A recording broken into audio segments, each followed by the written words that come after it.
Yes, brother. Who is the Antichrist and when it will come and who will fight with him? Can you enlighten on that? Well, that's the question. Islamically, who's the Antichrist and who will fight? There are various hadith talking about Dajjal. Dajjal who will come. And Jesus Christ, peace be upon him, will come again. He's been raised up alive by Allah subhanahu wa ta'ala. And in his second coming, he will fight against this Dajjal. And the various hadith talking about the Dajjal, that he'll be one-eyed, etc. So many people have given their own views who the Dajjal will be. So there are hadiths talking about the Dajjal. So surely before the world ends, this Dajjal will come. He'll be born. Isa alayhi salam will come again. He will see to it that he kills this Dajjal. Mahdi salam will come. And Khilafah will be established. So all these are there. So this is basically talking about the Dajjal, where there are various hadiths talking about it. Is that related to Jews? Is it from Jews? No, see, many things what is mentioned in the Bible may have also been mentioned in the Quran.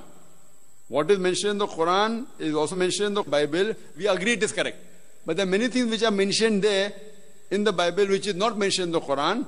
So it comes in the Mubah category, optional. But there are some things which are mentioned in the Bible which is against the Quran and Sahih Hadith that we don't have to agree at all.